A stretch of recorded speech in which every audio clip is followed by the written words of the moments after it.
Okay, good afternoon. Okay, let us discuss yung revised corporation code of the Philippines. Okay, now we're expecting 28 questions for the October 2020 CPA board exam supposedly. Pero since canceled na yung board exam, okay, that is for May 2021 board exam. Now, okay, effectivity date of Republic Act 11232. Kasi inamend dito yung, nirepeal niya yung provision under Batas Pambansa bilang 68. Okay, pakicheck natin yung date of effectivity. Okay, kasi sabi ng Section 188, this act shall take effect upon completion of its publication in the official gazette or in at least 2 newspapers of general circulation. Okay, that's why Republic Act 11232 took effect on February 23, 2019. Okay, upon completion of its publication in Manila Bulletin and Business Mirror on Saturday. That is February 23, 2019. Kaya ibig sabihin, prior to February 23, 2019, okay, yung applicable law pa dun sa corporation is Batas Pambansa bilang 68. Pero starting February 23, 2019 and onward, mag-a-apply na yung provision of Republic Act 11232. Okay, now, take note the repealing clause.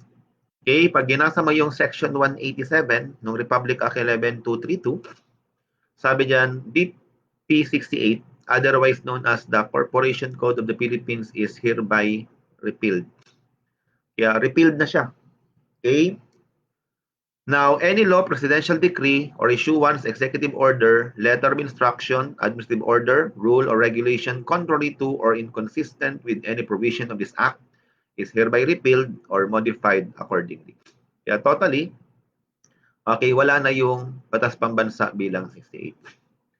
Okay, kasi ang present law natin ngayon sa corporation is now RA 11232.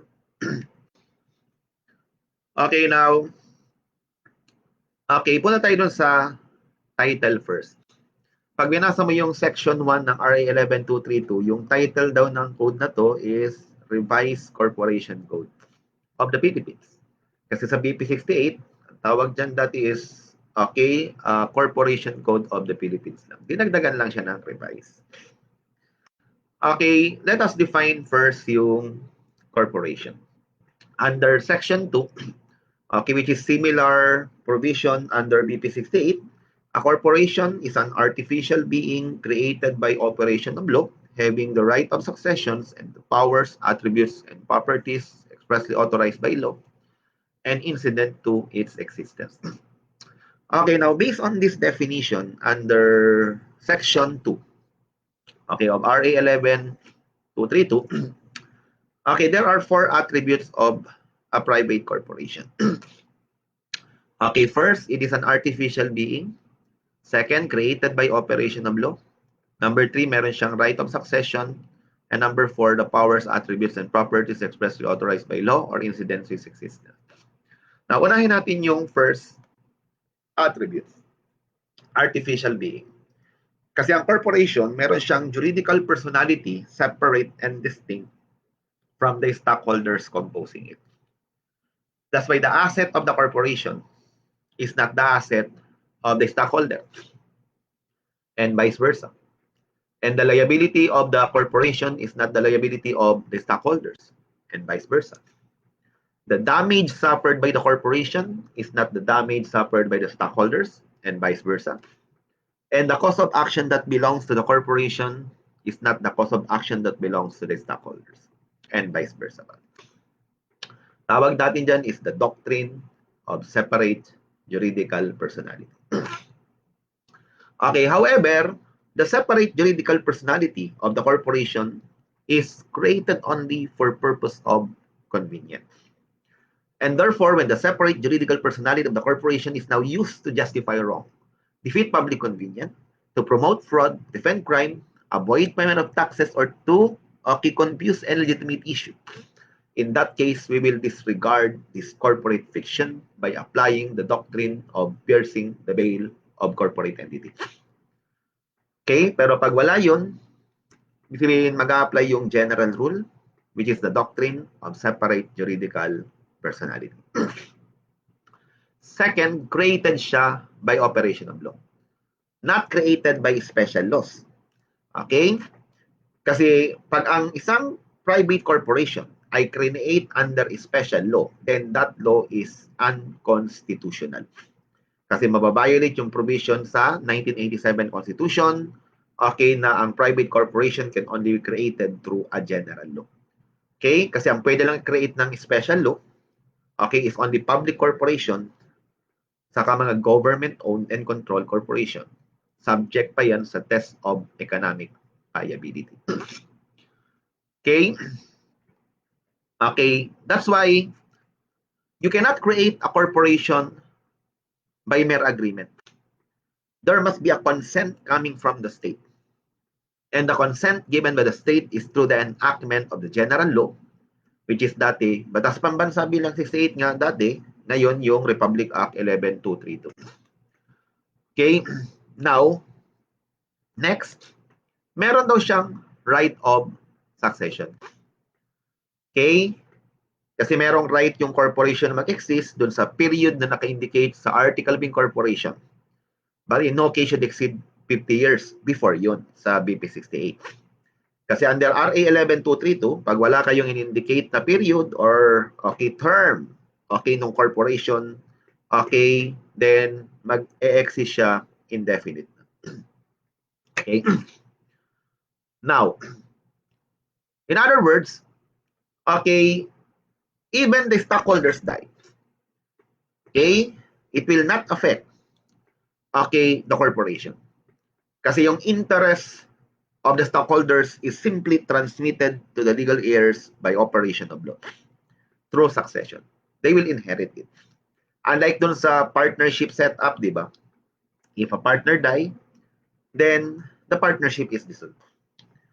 Kasi hindi naman nata-transferred, okay, yung right ng partner sa legal heirs.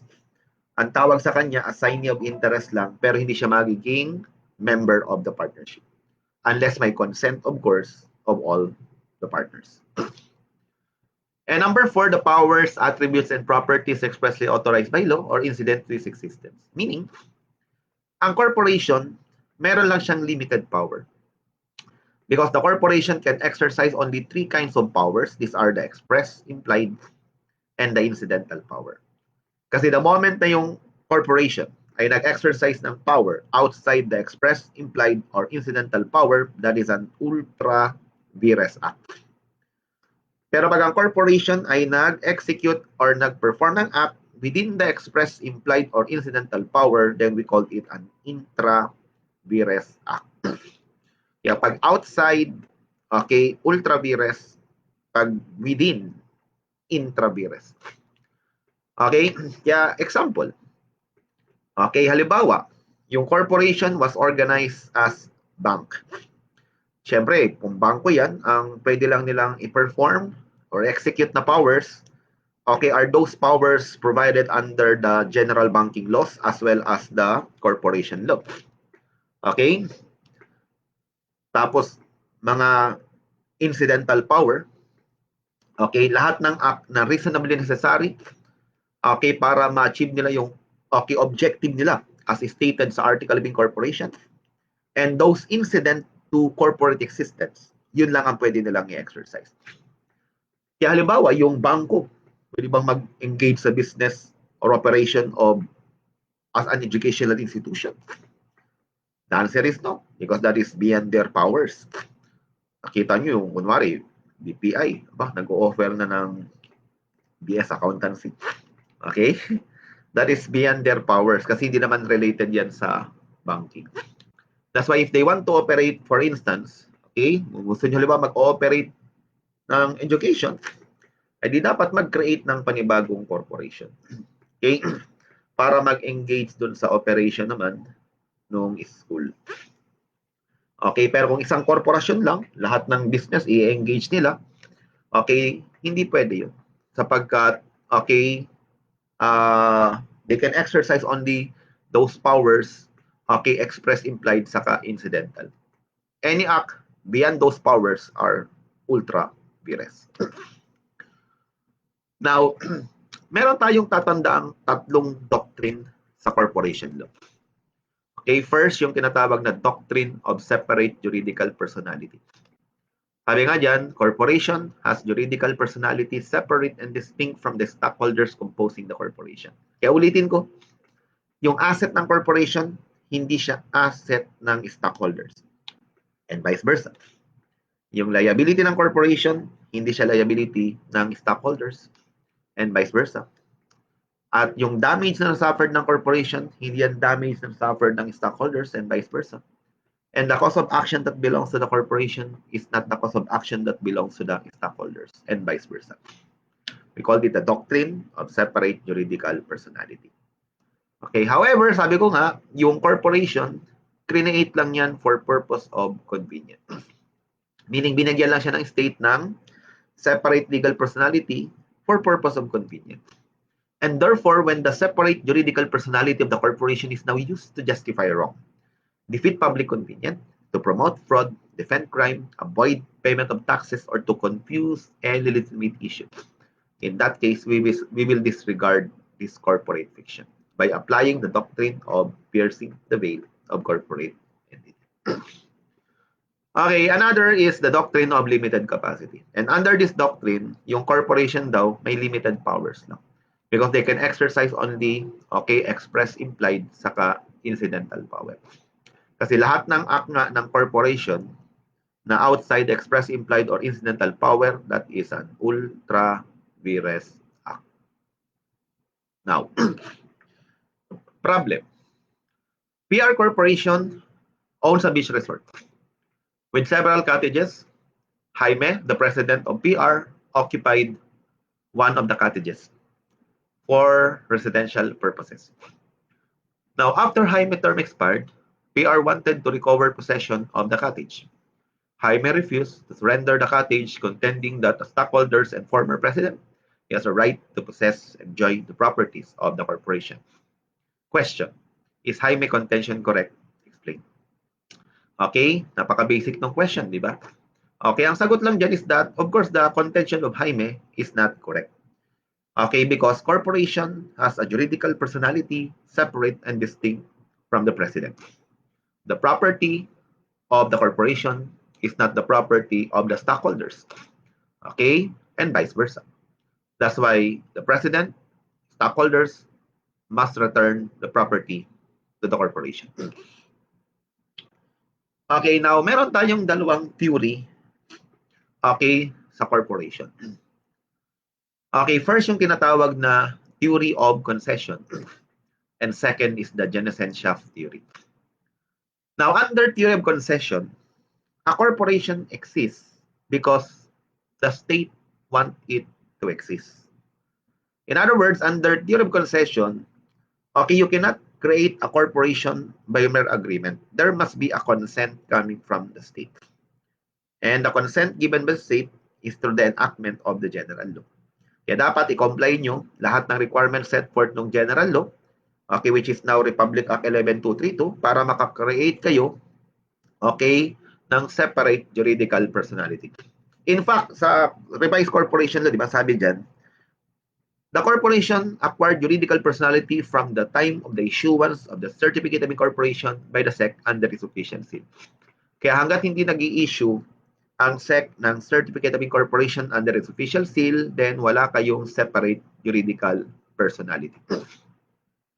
Unlike dun sa partnership, di ba? Nagkakaroon siya ng separate juridical personality from the time nagkaroon na ng meeting of the minds dun sa object and as to the cause. Because partnership is just a contractual relation.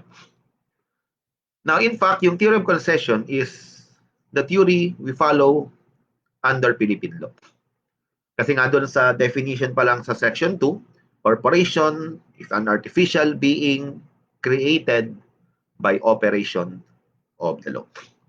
Kaya dapat i-comply nyo muna lahat ng requirements set forth noong RA 11232, na dati yung BP 68 nga, bago kayo maka-acquire ng separate juridical personality. But under the Genosenschaft theory, sabi naman sa theory na to, yung corporation daw nag-exist siya because the parties want it to exist. In other words, under this theory, a corporation can be created by mere agreement between the parties. And of course, we don't follow the Genosenschaft theory. Hindi natin sinusundan yung Genosenschaft theory kasi nga, okay, a corporation, okay, is an artificial being created by operation of law.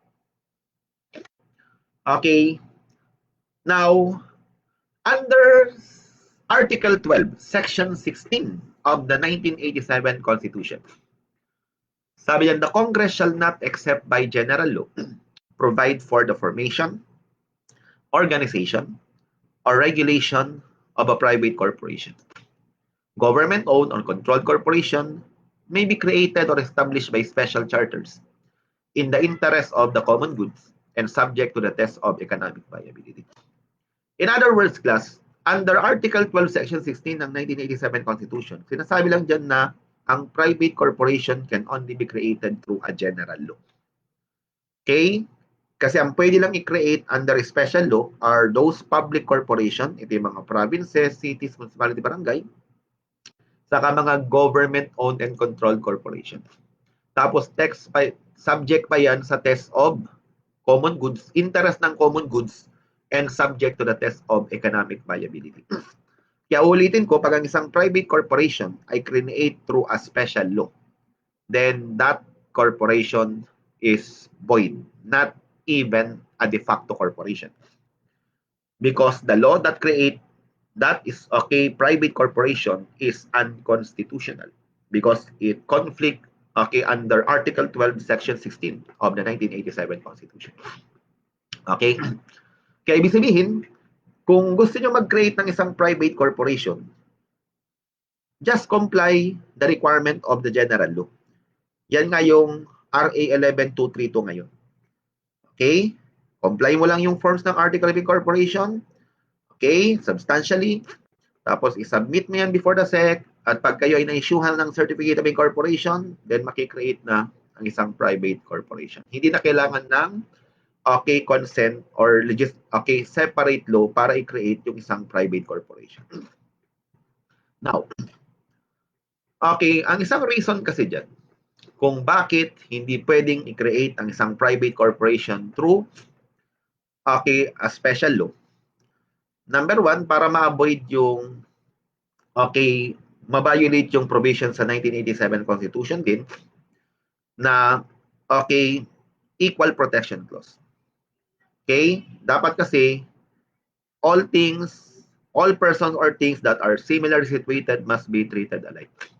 Kasi just imagine kung yung isang private corporation create ng special law, tapos binigyan ito ng certain right and privileges na hindi ine-enjoy ng other private corporation that are similar situated, magkakaroon siya ng undue advantage over another corporation. Okay? Mababiolate yung equal protection clause. That's why okay, para ma-avoid itong situation na to, okay, para i-create lang isang private corporation, just follow all the requirement of the general law. Now, question, are corporation entitled for moral damages? Now, actually, sinagot ko niyan before sa okay, obligation and contract. The general rule is that corporation being a fiction of law, they cannot suffer physical or mental suffering. They cannot suffer the sleepless night, wounded feeling, moral shock, safe society, because they have no nervous system. In fact, sabi dito ng Supreme Court, a corporation being an artificial person and having existence only in legal contemplation has no feeling. So wala raw feeling, di ba? No emotions, no senses. Therefore, it cannot experience physical suffering, mental anguish, fright, okay, serious anxiety, wounded feelings, etc. Pero may exception. Tingnan mo tong case ng Pilipinas Broadcasting Networking Corporation versus AGO, Medical and Educational Center, Bicol Christian College of Medical. Haba naman ang punyeta. Sabi dito, nevertheless, okay, AMEC claim for moral damages fall under Item 7 of Article 2219 of the Civil Code. This provision expressly authorizes the recovery of moral damages in case of libel, slander, or any other form of defamation. Kasi ang reason daw dito, yung naka-enumerate kasi doon sa award for moral damages doon, pagdating doon sa libel, okay, the law does not make any distinction as to what kind of person. That's why it applies to both natural and juridical person. Kasi di ba ang term person kasi ano yan legal term. At ang person can either be natural, okay, like individuals, okay, or juridical person like partnership as well as corporation, okay, as well as cooperative. Therefore, sabi niya na a juridical person such as corporation can validly complain for libel or any other form of defamation and claim for moral damages. Kaya ito, okay doon lang sa libel ha. Libel, slander. Now, pero siyempre yung general rule is normally corporation are not entitled for moral damages because okay, they are fictional. They cannot suffer physical or mental suffering. Okay, therefore, the rule is that general rule, they are not entitled for moral damages. Pero doon sa libel suit, okay, slander or other defamation, okay, makaka-recovered, pwedeng mag-recovered of course ang corporation for moral damages. Okay, now let us distinguish first between partnership and a corporation. Okay, first distinction. Okay, as to manner of creation, ang partnership is created by agreement. Kasi di ba ang definition nasa 787 by the contract of partnership. Kaya partnership is a contractual relation. Corporation, it is created by operation of law. Kaya lumalabas ang corporation, hindi siya pwedeng i-create by mere agreement lang among the incorporators. You need to comply all the requirements set forth by RA 11232 na dati Batas Pambansa bilang 68. Second, formality is required. Partnership, walang particular form. Pwede siyang oral, pwedeng in writing. Ang writing pwedeng private or pwedeng public instrument. Except pag nag-fall lang dun sa 1771 in relation to 1773. Kasi ang sabi nun, di ba, whenever there is contribution of immovable property, there must be an inventory of the real property signed by the partners and attached to the public instrument. A failure to comply with this requirement would render the contract of partnership null and void. Pero sa corporation, merong form. Dapat i-comply mo yung form ng Article of Incorporation. Kasi pag hindi nyo kinumply substantially yung form prescribed ng Article of Incorporation, then ground yan for the denial ng Article of Incorporation. Okay, at once na okay, dininay ng SEC ang inyong Article of Incorporation, hindi kayo makaka-acquired ng separate juridical personality. Kasi remember, ang private corporation, magko-commence lang ang legal personality from the time of the issuance ng Certificate of Incorporation by the SEC under its official seal. Next, as to number of, okay, wag na natin gawin incorporators. As to number of owner muna. Okay, sige, gawin natin organizer. Sa partnership, di ba nakalagay lang doon is 2 or more. Sa corporation kasi, dati di ba nakalagay sa BP68, not less than 5 but not more than 50. Okay? Pero dito ngayon, ang nakalagay na is not more than 50. Kaya ang question is that, ilan ba ang minimum number of incorporators under the present law? Okay, the answer is 2. Okay? For an ordinary corporation. Pero for one-person corporation, of course, one lang. Kaya nga, one-person corporation. Now, kaya lumalabas, pag tinanong kayo kung ordinary corporation, dapat at least 2. Okay, kasi yung one OPC na tinatawag is a special corporation. Okay? Now, next, commencement ng juridical personality. Ang partnership magko-commence ng legal personality from the time of execution ng contract of partnership, unless the partners agree to commence the partnership at some other period. Kaya subject siya sa agreement. Pero sa corporation, ang corporation magko-commence lang ang legal personality from the time of the issuance ng Certificate of Incorporation under the seal of the SEC. Okay? Under its official seal, meaning seal ng Security and Exchange Commission. Next, powers. Okay, sa partnership, the partnership can exercise all kinds of powers. Okay? Lahat pwede. Ang limitation lang is wag lang siyang contrary to law, moral, good custom, public order, and public policy. Kasi remember, ang limitation lang ng freedom of contract yung 1306, di ba? Kasi sabi doon, the contracting parties may provide for stipulation, clauses, terms, and conditions as may be deemed convenient, provided not contrary to law, moral, good custom, public order, and public policy. Pero sa corporation, may limited powers because the corporation can exercise only three kinds of powers. These are the express, implied, and incidental power. Kasi I repeat, the moment na yung corporation ay nag-exercise ng powers outside the express, implied, or incidental power, that is an ultra vires action. Next, management. Sa partnership, pag walang appointed manager, all partners are considered as agent ng partnership. That's why all of them, as a rule, can perform all act of administration at pwedeng i-bind ang partnership. Okay? Samantalang sa corporation setup, ang management is vested only to the board of director as a body, as a rule. Okay? Take note that they need to act as a body. That's why even a single director, as a rule, cannot bind the corporation. Kasi nga they need to act as a body. Okay? Kaya kung merong 15 directors, ang quorum ng 15 is 8. Okay? Kaya kung nagkaroon ng meeting, for instance, ng board of director, ang umattend lang dyan is 7, kahit bumoto yung 7, okay, gumawa sila ng board resolution, invalid action. Kasi lumalabas, wala silang quorum to do business. Now, question. If there are 15 directors, di ba ang quorum ng 15 is 8? Okay, question. Pwede bang gawing 9 ng corporate bylaws? The answer, of course, is yes. Pwede bang gawin 7? The answer is no. Kasi ang sabi ng batas, unless the bylaw provides for a greater majority. Kaya pwedeng dagdagan, hindi mo siya pwedeng bawasan.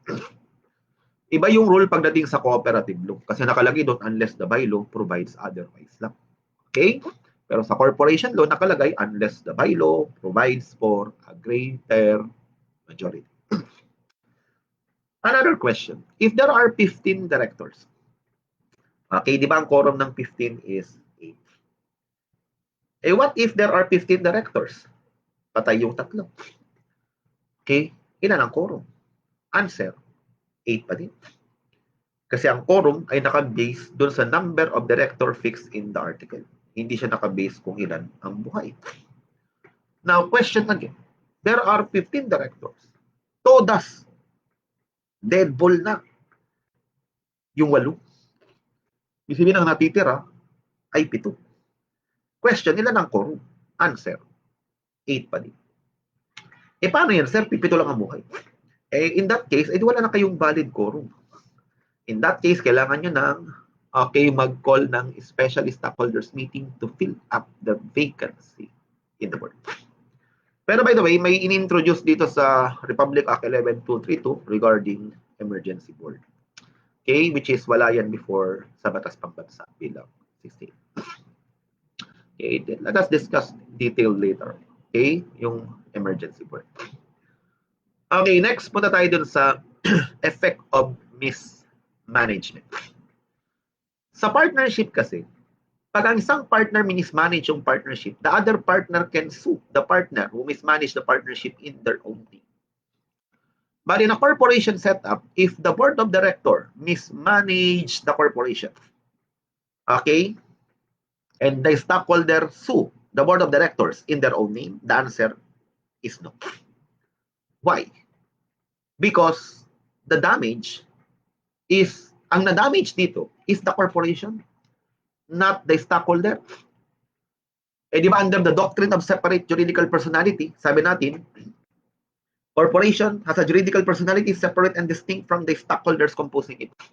Kaya yung damage na suffered ng corporation, hindi damage na suffered ng stockholder and vice versa.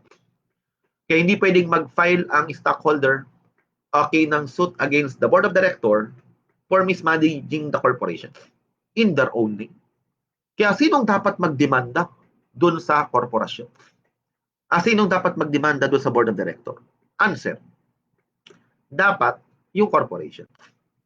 Pero ang problema, ang corporation ay isang fiction of law. Okay? And therefore, they cannot act without an agent. And who are the agent of the corporation? Answer, the board. Pero ang problema, yung board of director ang nag-cause ng damage sa corporation. Okay? Kaya sino dapat magdemanda doon sa board? Di yung corporation nga.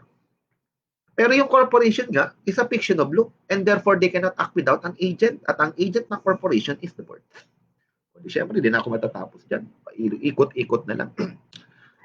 Kaya in this case, pwedeng mag-file ng suit ang stockholder against the board of director.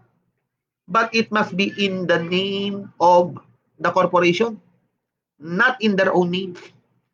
Kasi kapag dinimanda, for instance, ng stockholder, yung board of director in their own name, dismiss kaagad yung case nila for lack of cause of action. Kasi ang na-damage dito, hindi naman stockholder but rather yung corporation.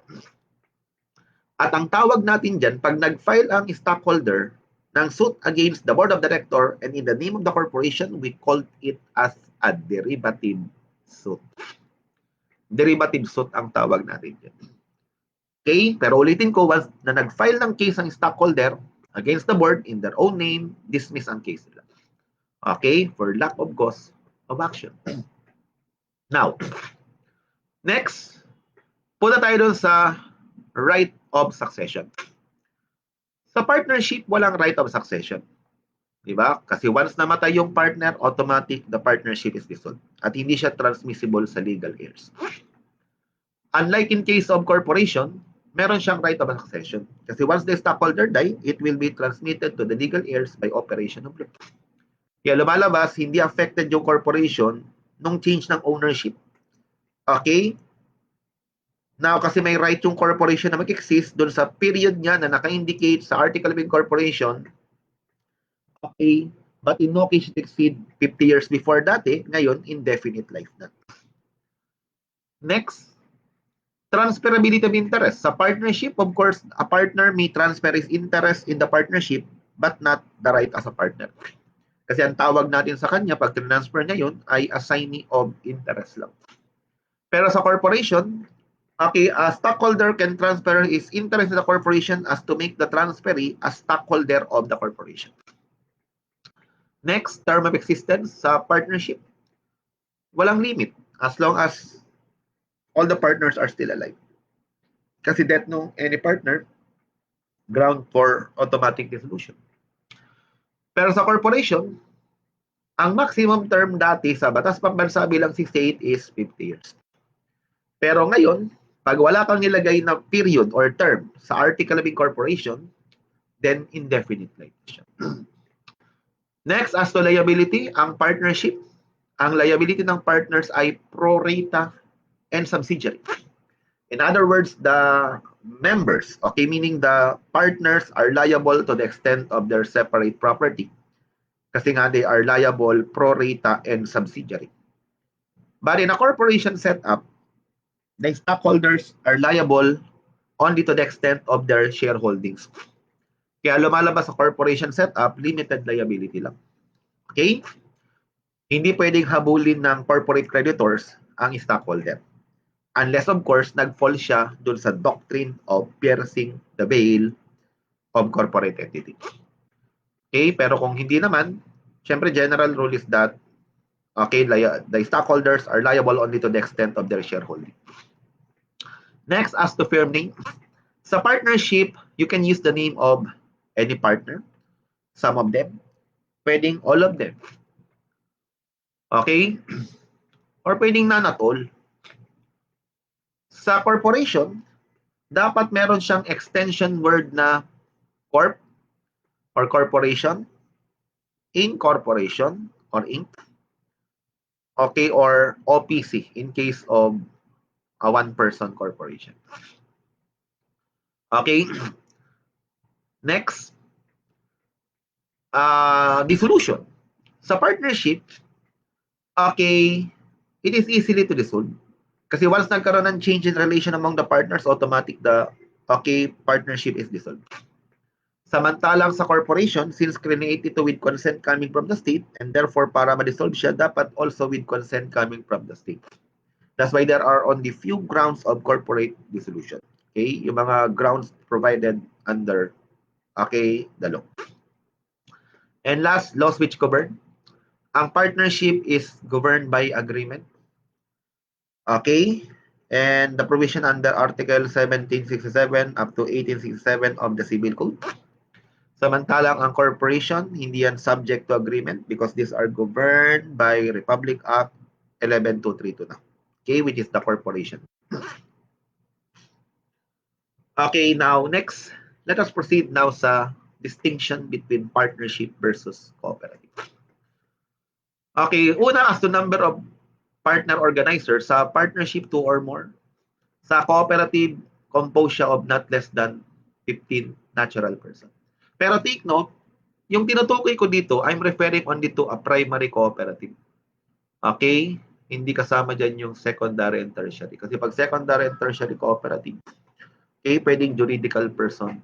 Okay, juridical person ang lumalabas na okay, incorporator. Next, sa partnership, wala tayong minimum capital requirements. Pero sa cooperative, sabi ng batas, at least 25% of the authorized share capital must be subscribed and at least 25% of the subscription must be paid. But in no case should be less than, paid to capital should be not less than 15,000 pesos. Okay? And the Republic Act 9520. Okay, next, residency requirement sa partnership. Wala tayong requirement ng residency.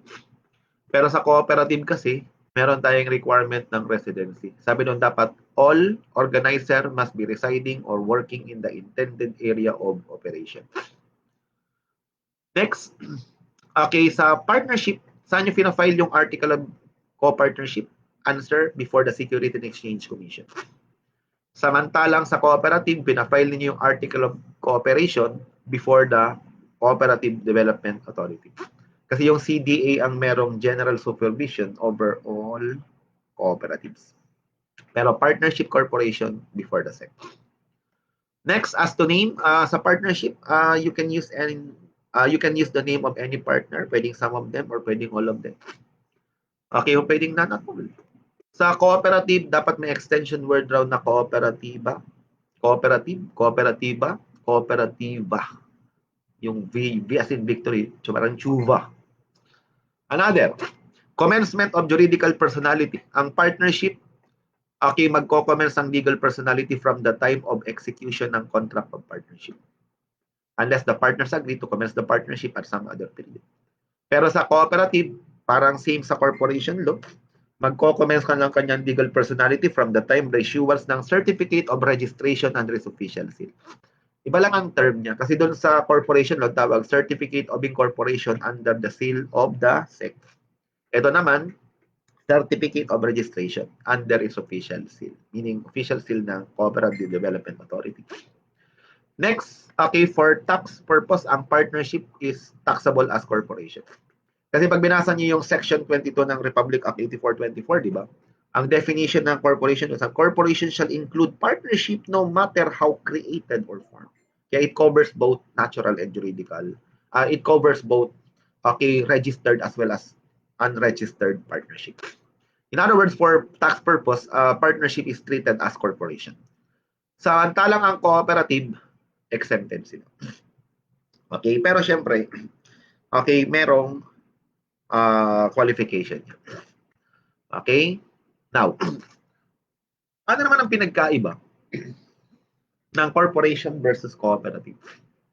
Okay, number one, as to number of incorporators. Sa corporation kasi, di ba dati is not less than 5 but not more than 50. Pero under Republic Act 11232, not more than 15. Okay. At wala nang nilagay na natural person. Okay? Kaya ibig sabihin, okay, ngayon, under the present law, pwedeng ang incorporators ay corporation. Okay? Kaya nakalagay dyan na any number not more than 50. Pero sa cooperative is not less than 15 natural persons. But I repeat, I'm referring only to a primary cooperative. Second, okay, residency requirement. Sa corporation kasi, dati may requirement tayo ng residency. Sabi kasi doon, majority of whom must be resident of the Philippines. Pero under RA 11232, wala na kayong makikitang nakalagay na residency requirement. Sa cooperative, ang requirement dapat all of them must be residing or working in the intended area of operation. Next, sa corporation, okay, citizenship requirement, wala. Okay? Except of course in case of 100% nationalized corporation siguro. Okay? Kasi 100%. Dapat owner ka ng at least one share of stock. Sa cooperative, all must be Filipino citizen. Next, minimum paid-up capital requirement. Sa corporation, dati sa BP 68, sabi at least 25% ng authorized capital stock must be subscribed and at least 25% ng total subscriptions must be paid. But in no case should the paid-up capital be less than 5,000 pesos. Kaya hindi mo na siya makikita. Dati kasi nasa section 13 yan ng Batas Pambansa bilang 68. Ngayon, okay, doon sa RA 11232, nawawala na yung section 13 doon. Okay, kaya ang rule ngayon is wala tayong minimum paid-up capital requirement subject to special laws. Sa cooperative is not less than 15,000. Parang same din yan dun sa corporation law sa BP 68 na at least 25% nga ng authorized capital stock, authorized share capital must be subscribed and at least 25% ng total subscription must be paid. But in no case should the paid share capital be less than 15,000 pesos. Ito pwede itong i-increase daw every 5 years upon consultation with the cooperative sector and of course the NEDA. Next, as to name sa corporation, dapat meron kay extension word na corporation, incorporation, o kaya inc, okay, or corp, or OPC. Pero sa cooperative, dapat meron kay extension word na cooperative, cooperativa, cooperativa, chupa. Okay, next, filing of article. Sa corporation, pinafile yung article of incorporation before the SEC. Sa cooperative, pinafile yung article of cooperation before the Cooperative Development Authority. Okay, next, voting requirement for amendment ng article. Mapapansin mo sa corporation, majority ng board of director and vote or written assent ng at least 2/3 of the outstanding capital stock. Sa cooperative naman, by 2/3 vote of all members with voting right. Okay? By the way, okay, i-compare ninyo yung mga voting requirements sa corporation sa cooperative kasi favorite question siya ng examiner. Okay? Yung dito, tinutukoy ko is regular member. Kaya pagdating sa cooperative, ang may power to vote lang, of course, is regular member. Okay? Tapos, 2/3 vote ng all members with voting right. Effectivity of amendment ng articles, okay, sa corporation, upon approval by the SEC. Okay? Ganon din naman sa cooperative. Pero ang problema kasi doon sa corporation, pag nagkaroon ng inaction sa part ng SEC within 6 months, consider siyang nag-took effect upon filing. Kaya ibig sabihin, pag nagkaroon ng amendment, diba, nag-file ka ng amendment ng article of incorporation, ang rule is that mag-took effect yung amendment ng article upon approval ng SEC. However, if the SEC failed to act within 6 months, consider siyang nag-took effect upon filing. Pero sa cooperative, sabi dyan, upon approval din by the authority. Okay? Or within 30 days daw from the date of filing. Next, voting requirement for division. By the way, sa corporation, wala naman tayong division. Pag sinabing division, yung single cooperative, mag-split yan into 2. Okay? Walang ganyan sa corporation. Ang meron natin, dalawang korporasyon, pwedeng mag-merge or pwedeng mag-consolidate. Sa cooperative, ang voting requirement for division of cooperative is 3/4 ng all members with voting right present with a valid quorum. By the way nga pala, class, para for easy for you to memorize those voting requirement, mapapansin mo sa cooperative, okay, halos lahat yan is 3/4 ng all members with voting right present with a valid quorum. Okay? Ang 2/3 lang dyan is yun, amendment ng article of cooperation saka bylaws. Okay, almost lahat is 3/4. Okay, for ano lang, para mabilis nyo lang ma-recall. Kasi laging nagtatanong ng voting requirements. Okay, pero by the way, meron akong summary na ginawa, okay, for the voting requirements. Okay, next is the voting requirement for merger consolidation. Sa corporation, majority ng board of directors, at least 2/3 ng outstanding capital stock ng both constituent corporation. Sa cooperative naman, yun, 3/4 ng all members with voting right present with a valid quorum of each of the constituent cooperative. Adoption ng bylaws sa corporation, pwede kayo mag-adapt ng bylaws before incorporation or pwedeng after incorporation, di ba? Okay? Kaya dito, sabi diyan, may be filed together with the article of incorporation or filed within 30 days upon receipt of the official notice of issuance of certificate of incorporation. Okay, ang problema lang dito sa RA 11232, tinanggal yung 30 days. Kasi di ba, dati kasi sa BP 68, kapag na-issue na yung certificate of incorporation, dapat within 30 days kasi mag-adapt ka ng corporate bylaws. Otherwise, ground dyan for the revocation ng certificate of incorporation. Okay, tinanggal lang yung 30 days. Kaya mas mahaba na yung period ninyo para mag-adapt ng bylaws.